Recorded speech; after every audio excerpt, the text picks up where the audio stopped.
Hello and good afternoon. I am Dr. Purnima Mittal, Mathematics faculty at School of Sciences. I am the coordinator of this course on differential equation. The code is MT08, and today we will be talking about second then higher order ordinary differential equations. Now,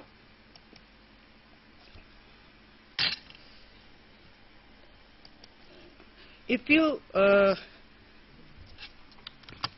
consider the general linear nth order differential equation written as a naught x dn y dxn, and here a naught, a1 x, an x are all the coefficient, and we assume a naught, a1 up to an and bx are continuous functions of x in some interval I, and a naught x is not equal to 0 in this interval I.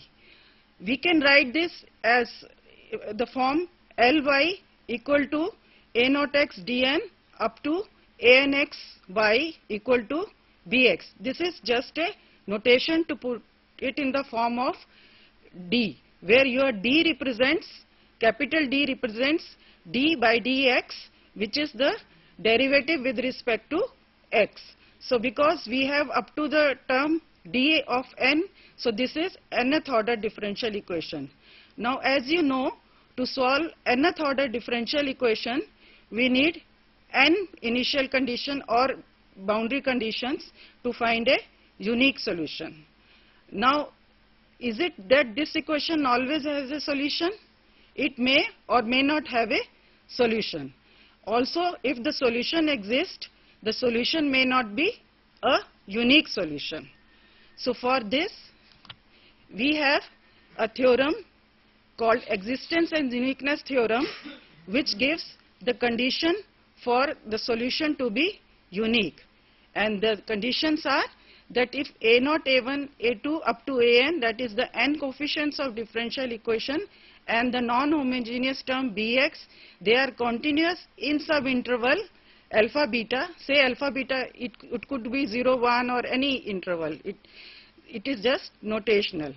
And the coefficient a naught x does not vanish in this interval, then this equation admits of a unique solution y equal to fx, which together with its n minus 1 derivatives is continuous in this interval alpha beta and satisfies the initial condition y x naught equal to y naught dy by dx at x naught is equal to y naught dash, and like this dn minus 1 y dxn minus 1 at x equal to x naught is y naught to the power n minus 1. Y naught to the power means this represent derivative up to n minus 1th order. So this theorem gives the existence and uniqueness theorem. Now we will not be proving this theorem here, but I will illustrate. So let us consider an example where we say y equal to 3e to the power 2x plus e minus 2x minus 3x. We say this is a unique solution of the given initial value problem. Now first we have to verify whether this is a solution, and if this is a solution, then it is a unique solution, and for that we have to verify both the conditions of the existence uniqueness theorem. Now first of all, to verify whether this solution satisfies given differential equation, what we do is we differentiate y with respect to x. We find out y dash x, we also find out y double dash x because the equation is of second order. we calculate the derivative and substitute them in the given equation. Then we say, if you consider right hand side, then 12x is equal to your left hand side. You can substitute and check it. So this solution satisfies the given equation. Also, let us check the initial conditions. Y at 0 is 4, which is again what is given, and y dash 0 comes out to be 1. So this is a solution satisfying the given equation and given initial conditions. Now if you look at the form of the equation, here this being the second order and the coefficient of second order derivative is 1, which is not equal to 0. So the condition of a naught x not equal to 0 is satisfied in any interval which contains x equal to 0. And also the coefficients a naught x and a1 x, in this case we have only two coefficients, and also bx is our 12x, and these are continuous on any interval which contains x equal to 0. Hence we say this is a unique solution. So this is how this theorem helps us to check whether the given solution is a unique solution of the given differential equation. Now our main aim in today's program will focus on finding the solution of linear differential equation.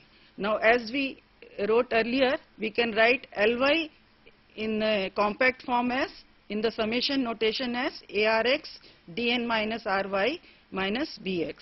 Now this is a linear differential equation of nth order. Now this equation has two types of solution: complementary function and particular integral. And we say yx is equal to ycx plus ypx is the general solution. When we write both the solution, then both the solution combined together give us the general solution of the given differential equation. Now complementary function is the solution of the homogeneous part, and particular integral is the solution of the non-homogeneous part. So both together combined gives us the solution that is called the complete solution or the general solution of the given differential equation. Now our first problem is we discuss here is the methods of finding the complementary function. So when we find the complementary function, that is we are concentrating on the homogeneous part of the differential equation. That is, homogeneous part means we treat as if bx is 0. So consider the nth order homogeneous differential equation. To find the complementary function, what we do is we assume a solution of the form yx equal to e to the power mx. Now why we are assuming the solution in this form, that is the exponential form? Because from our experience of solving first order equation, we know that equation has a solution of the form in terms of exponential function. So we thought, let us assume the solution and check whether this is really the solution of the given equation. So what we do is we assume a solution in the form yx equal to e to the power mx. We find out all the derivatives, that is derivative up to nth order of this equation, and put it in the given differential equation. So when we put it in the given differential equation, we get a polynomial in m of degree n. So this polynomial in m of degree n, this is called the auxiliary equation corresponding to the given differential equation. So now we have nth order polynomial. So we know that this will have n roots, and depending on the type of the roots, we will write the solution of the complementary equation. So now here we discuss three types of three cases when roots m1, m2, say m1, m2, mn are the n roots of the given auxiliary equation. Now these roots could be real and distinct, roots could be all real but some of them may be repeated, and roots could be complex also. So we discuss these three cases one by one, and see the form of the solution. So let us first consider the case when auxiliary equation has all real and distinct roots. That is, m1, m2, mn are n roots which are all real and distinct. Now, if m1, m2 are distinct and real, then the solution corresponding to these roots, which will be of the form e to the power m1x, e to the power m2x, and so on, e to the power mnx, they will be all distinct and linearly independent. Linearly independent means you can check for each of the pair. Say you take first e to the power m1x and e to the power m2x. If you find the Wronskian is what we have calculated here, that is the e to the power m1x, that is the determinant of this 2 by 2 matrix. So this turns out to be m2 minus m1 e to the power m1 plus m2 x equal to 0. Now since we have assumed that roots are all distinct, so m1 is not equal to m2, so this Wronskian is not equal to 0, and this is the condition which gives that e to the power m1x and e to the power m2x are two linearly independent solution. So likewise you can see that for each of the pair they are linearly independent. So these are n linearly independent solution, and so their linear combination will also be a solution of the given equation, and we write it as y equal to c1 e to the power m1x plus c2 e to the power m2x plus so on up to cn e to the power mnx, and this is a general solution where c1, c2, cn are arbitrary constants. So for distinct root, our complementary function will be of the form, if m1, m2, m1 are and distinct root all real, solution will be of the form y equal to c1 e to the power m1x up to cn e to the power mnx, where c1, c2, cn are all constants. Just to illustrate that how this case arise, consider the equation d2y by dx square minus a square y equal to 0, where a is a constant. Now you know the auxiliary equation corresponding to this is m square minus a square equal to 0. And if you solve it for m, you get a and minus a as two real distinct root, and as we have said, so solution corresponding to these roots will be y equal to c1 e to the power ax plus c2 e to the power minus ax. This solution can also be put in a different form, as if we make use of the identity with which you must all be familiar, that cos ax can be written in the exponential form as half ex plus e to the power minus x, and sin hyperbolic ax is half eax minus e to the power minus ax. So if we use these identities, then solution can also be written as y equal to a cos ax plus b sin ax, where a and b are some combinations of c1 and c2. These are again arbitrary constant. So we can write the solution in either of the form. Now let us come to the case 2. Case 2 means auxiliary equation has real roots, but they may be repeated.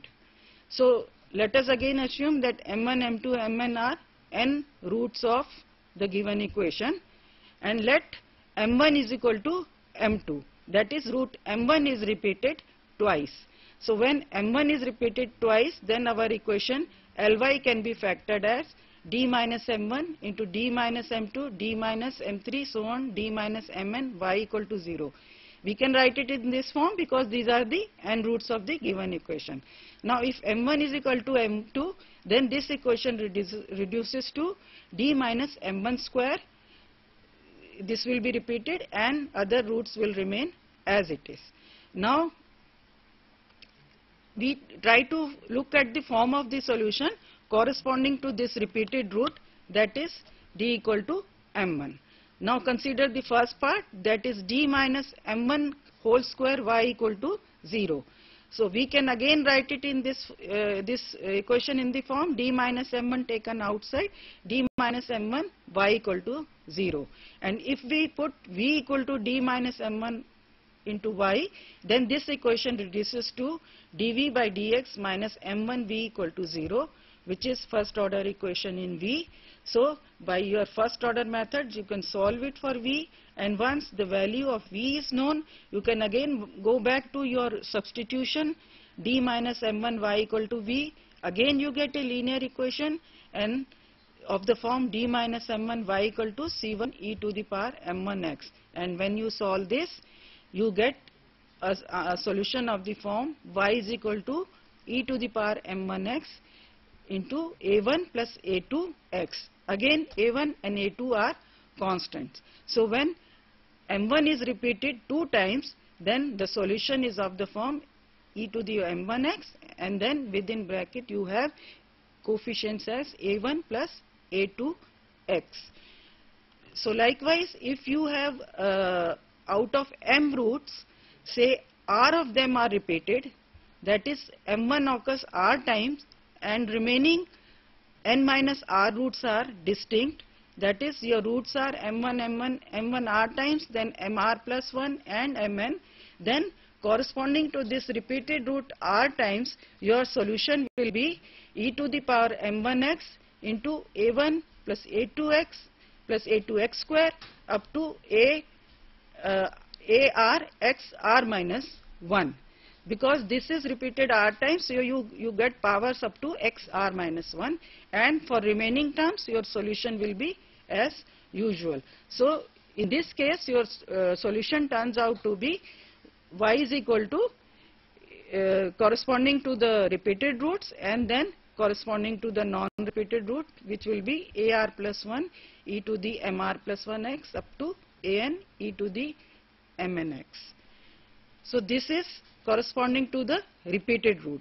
Then we let us consider an example and see how this case is taken care. If you take a fourth order equation, then you know the auxiliary equation will be a polynomial in m of degree 4, and you get 4 roots. So in this case 4 roots turn out to be minus 1, minus 1, minus 1 and 4. So minus 1 is repeated 3 times now, and you have a distinct root 4. So corresponding to this minus 1 repeated 3 times, your solution will be a plus bx plus cx square into e to the power minus x plus d e to the power 4x. This is corresponding, this solution is corresponding to your fourth root, that is when m is equal to 4, and here a, b, c, d are arbitrary constants. Again, if you have 2 roots repeated, this was the case, earlier was the case when only 1 root was repeated 3 times and you have second distinct root. Now if out of 4 roots you have set both the roots repeated twice, then solution will be of the form y is equal to a plus bx e to the 2x, and corresponding to the second root c plus dx e to the power minus 2x. Then we consider the third case, that is auxiliary equation has complex roots. Now you know that complex roots always exist in conjugate pairs. So we assume that if m1 is the root alpha plus I beta, then there is a root m2 is equal to alpha minus I beta, where alpha beta are real and I square, as you know, is minus 1. Then using your first method, you can write solution corresponding to root alpha plus I beta and alpha minus I beta, putting it in the exponential form as c1 e to the alpha plus I beta x plus c2 e to the alpha minus I beta x. Now you know, you are all familiar with Euler's formula, that is you can write e to the I theta in terms of cos and sine function, and similarly e to the minus I theta in terms of cos and sine function. And when you substitute these in your solution obtained, then your solution turns out to be of the form y equal to e to the power alpha x into a cos beta x plus b sin beta x. Now here a and b are constant, and these constants in terms of your earlier constant c1, c2 are nothing, but a is c1 plus c2 and b is c1 minus c2. So your solution in the case of complex root alpha and beta, where alpha is the real part and beta is the coefficient of imaginary part, could be written as e to the power alpha x a cos beta x plus b sin beta x. Just to illustrate this quickly, let us consider the fourth order equation. Now again, being the fourth order, this has 4 roots. Say when you find the roots turn out to be 1 plus I, 1 plus I, 1 minus I, 1 minus I. Now this is the case when roots are imaginary. First of all, roots are complex and they occur in conjugate pair, and moreover root 1 plus I is repeated twice. So you can straight away write the solution in the form y equal to C1 plus x C2 e to the I 1 plus I x, and then C3 plus x C4 e to the power 1 minus I x. Now here you will get corresponding to repeated root the coefficient of x C1 plus x C2, and likewise you get C3 plus x C4. Now when you again use your Euler formula and write it in terms of cos and sine, this turns out to be e to the power x a plus bx cos x plus c plus dx sin x, where again a, b, c, d are constants and they have their values in terms of C1 and C2. Now this was all about solving the homogeneous differential equations. Means we were first concentrating on finding the complementary function of the given nth order differential equation. Now supposing, now once we know the complementary function, then second part is our particular integral. Now for finding particular integral, there are various methods available, and they mostly in practice we use method of undetermined coefficient, method of variation of parameters, and method of symbolic operator.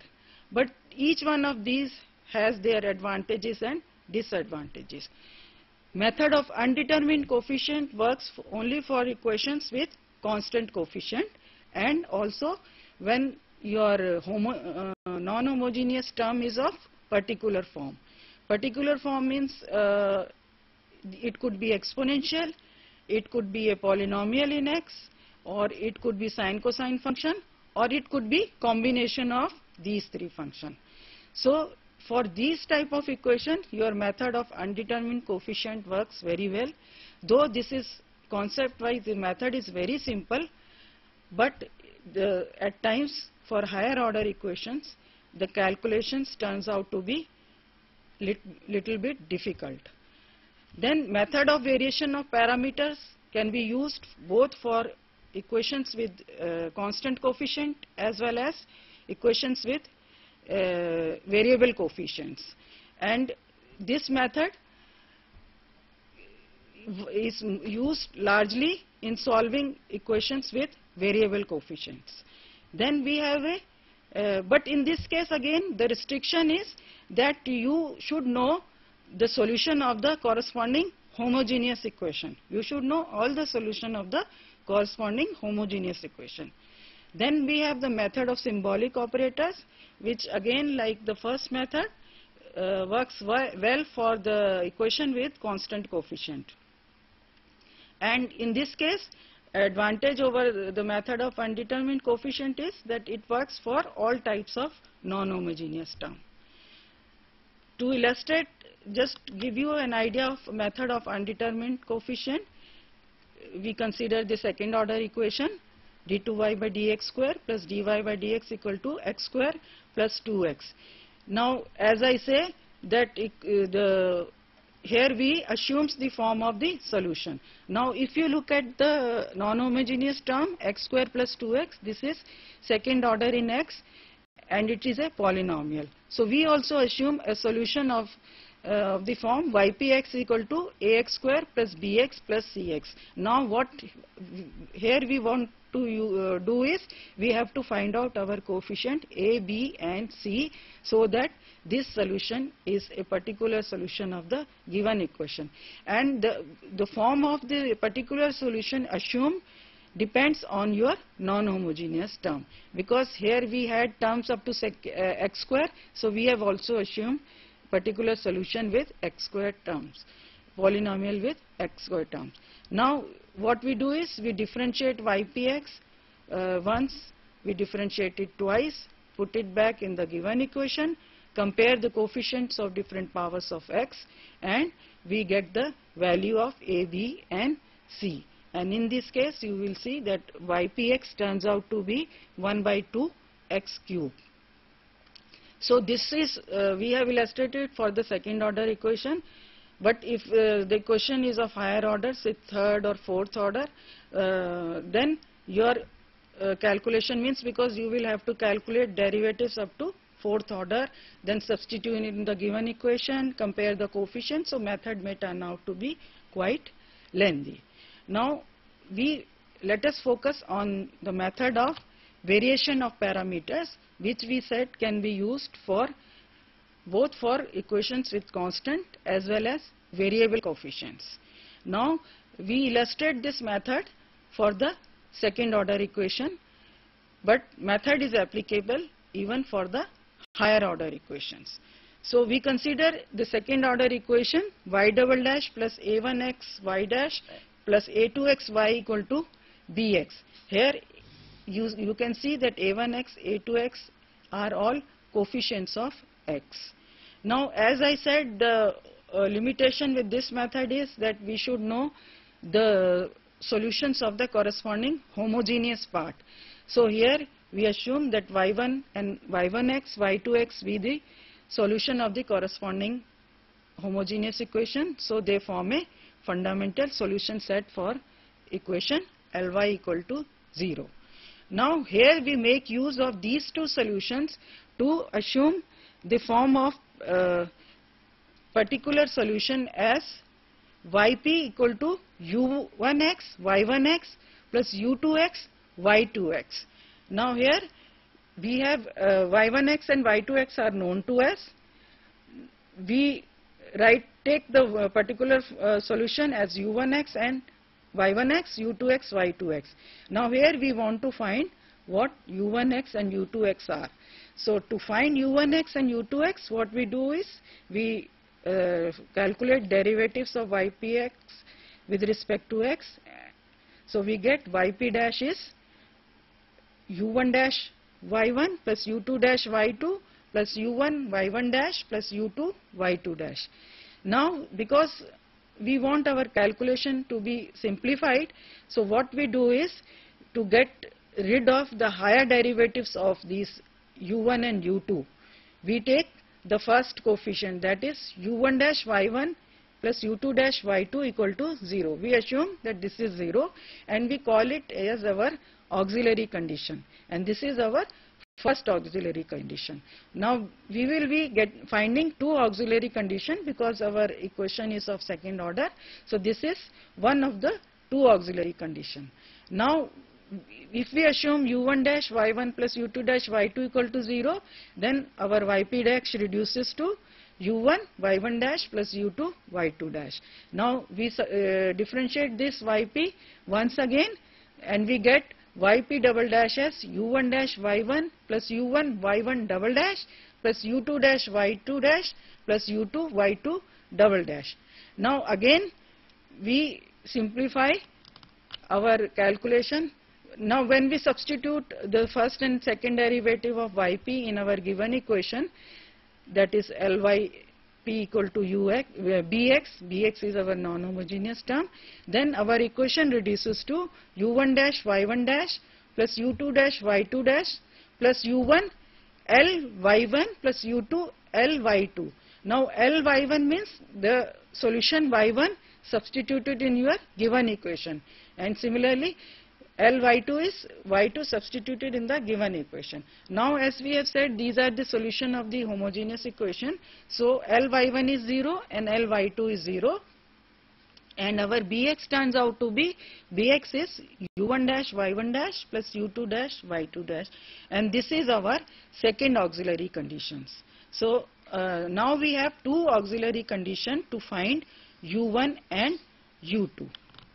So now consider the two equations, y1 dash u1 dash plus y2 dash u2 dash, and y1 dash u1 dash plus y2 dash u2 dash equal to our Bx. Now we solve these equations for u1 dash and u2 dash, and we write it in this form. Here we have denoted u1 dash y minus Bx y2x by w y1 y2, and as we calculated earlier, w y1 y2 is nothing but the Wronskians of the two functions y1 and y2. And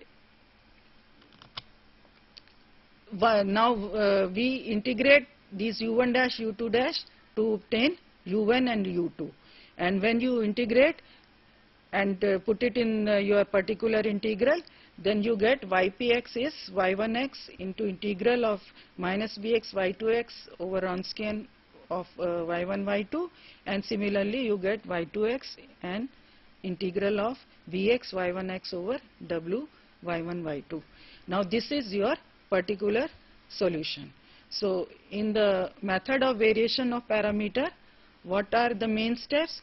Now this method is very helpful because this helps you to find the solution of equation with variable coefficients.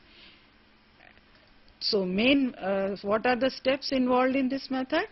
First of all, you should know y1 and y2. So find y1 and y2. So once y1 and y2 are known, then assume the form of particular solution as ypx is u1x y1x plus u2x y2x, where you have to determine these unknowns u1x and u2x. Then you calculate first and second derivative of this yp, substitute back in the given equation, and you find out the value of u1 and u2, and that will help you in finding your particular integral. Just to give you an example of this, consider the equation that is we are solving x square y double dash minus 2xy dash plus 2y equal to x plus 1.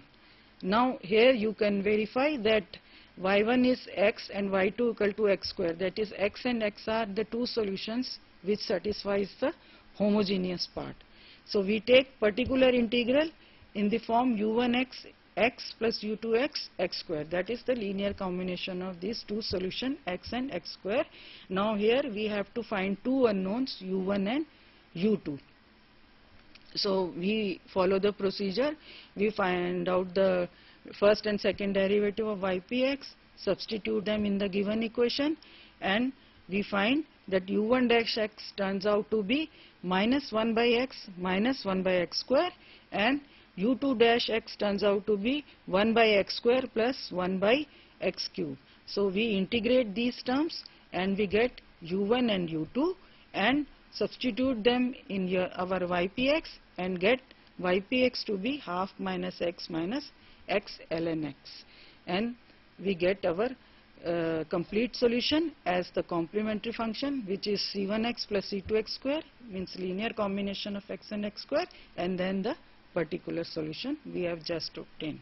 Now the method we have illustrated only for the second order, but this method can be generalized to nth order, and to illustrate this we consider the third order equation y3x minus 6y double dash x plus 11y dash x minus 6yx equal to e to the power 2x. Now this is a third order equation, and if Ex, you can see Ex, E2x and E3x are the solution of the homogeneous part, corresponding homogeneous part. So we take ypx to be of the form u1x Ex plus u2x e to the power 2x plus u3x e to the power 3x. So in this case, the equation being of the third order, we need three auxiliary conditions to find u1, u2, u3, and our three auxiliary conditions are as given here. Now we have to solve this 3 by 3 system for U1, U2. This is a system in U1 dash, U2 dash, U3 dash. So once we solve it, we get the value of U1 dash, U2 dash, U3 dash, and integrating we get U1, U2 and U3. And once U1, U2, U3 are known, then we can write our particular integral as substituting back their values in ypx as combination of ex, e2x and e to the power 3x. So this is an illustration of the method for third order. But one thing is sure, that as you go higher the order of the equation, your calculations become difficult. Now there are certain other types of equations with variable coefficients which are called Euler's equations, which can be by certain transformation reduced to equations with constant coefficient. And these are the equations of the form xn dny by dxn plus p1 is a constant, then xn minus 1 dn minus y dxn minus y and so on, p and y equal to fx. Equation of this form is called the Euler equation, and it is nth order equation where p1, p2, pn are constant. If we use the transformation, say z is equal to ln of x, or in other words x equal to exponential z, and we substitute find out the derivative dy by dx in terms of this new variable z, then our equation reduces to equation with constant coefficient, and which can be solved by any of the methods we have discussed earlier.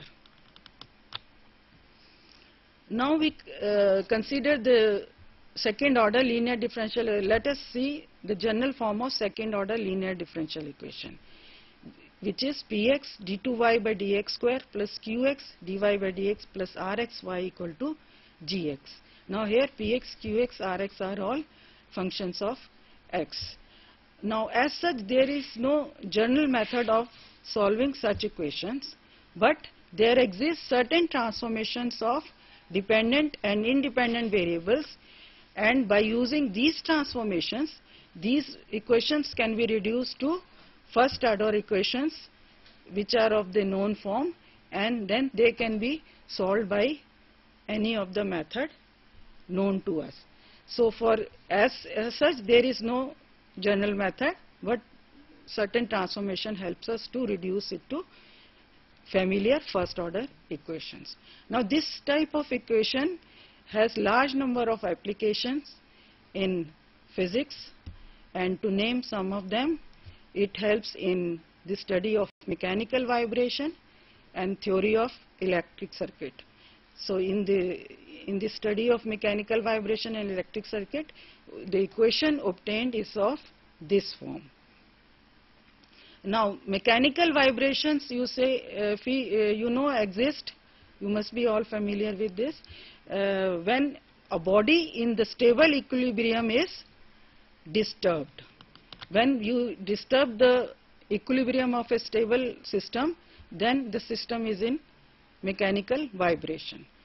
And to study the mechanical vibration, we consider one spring mass system. This will illustrate that how this equation is helpful in finding the solutions to the mechanical vibration problem. So we consider a spring mass system, and spring mass system is nothing but you have a support to which a coil spring is attached. You have a support to which coil spring is attached, and to another end of this spring you attach a mass m. And when you attach a mass m, then you all of you know that there is a elongation in the spring. And then using the two laws of physics, that is Hooke's law and Newton's second law of motion, we formulate the equation of motion of the spring mass system. Now just to remind you quickly of your Hooke's law. Your Hooke's law states that spring exerts a restoring force opposite to the direction of elongation of the spring with a magnitude which is directly proportional to the amount of elongation. So when you apply a mass at other end of the spring, you know that there is a elongation in the spring. If that elongation is S, then the restoring force is proportional to S. So we say F is proportional to S, or F equal to K of S, where K is nothing but your spring constant. And Newton's second law of motion gives you equation of motion as F is equal to ma, that is the time rate of change of momentum is nothing but equal to vector sum of all the external forces. So here F represents all the external forces acting on our this spring mass system. So now what does this F constitute? F is the sum of, in this case of spring mass system, F is the sum of 4 types of forces, F1 plus F2 plus F3 plus F4. F1 is the force of gravity, then you have a restoring force, just as we have illustrated. Then there could be some damping force.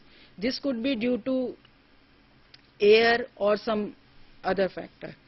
And then you may apply some external force to the system. This could be magnetic force, and this we say these are the 4 forces. So F is the vector sum of these 4 forces.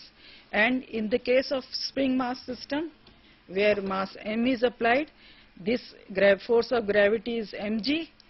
Restoring force turns out to be kx minus mg, where x is the distance traveled by the mass. Means once the system is disturbed from equilibrium position, the mass travels a distance x.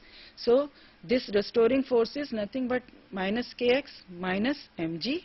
Then we have a damping force, which we usually take to be proportional to the velocity of the motion. So velocity mean here it will be dx by dt, and the damping force is always in the opposite direction of the motion, so it is with minus sign. And C here represent the damping constant, and Ft is the external force. So equations turned out to be the second order equation, m d2x by dt square, mg minus kx minus mg minus c1 c dx by dt plus Ft. Now here C is the damping constant, K is the spring constant. So when C is 0, we say system is undamped, otherwise it is damped. And when there is no external force, we say the motion is free. So this equation can be solved for various cases. Means we may not have a damping force, then our C turns out to be 0, or we may not have an external force, then we have Ft equal to 0. And for various combination, when we solve this equation for undamped free vibration, undamped means C is 0 and its vibration is free, so Ft is 0. So equation reduces to m d2x by dt square plus kx is 0, which is second order equation, and you can solve it. This will have complex roots, so solution turns out to be in cos and sine, and you can write the solution as x equal to r into cos of wt minus delta, where r is nothing but your root of a square plus b square, and 10 delta is your a by b. And in this case, the motion is simple harmonic with period t equal to 2 pi by mu, 2 pi by mu, where this is turns out to be m by t. Now, since x is r cos of wt minus delta, and you know cos of wt minus delta is less than 1, because x lies between x and minus, x equal to plus and minus r, and here r is called the amplitude and delta is the phase angle, and you can plot it and see the motion is simple harmonic. So likewise, you can consider different cases and solve the equation for various forms of Ft. Now this is the equation we have solved, where C is non-zero, means motion is undamped. So these are the application of the second order equation, and you can see that how this helps in formulating problems in mechanical vibration. And also, if you go through your block 2, we have discussed the application of the electric circuit also.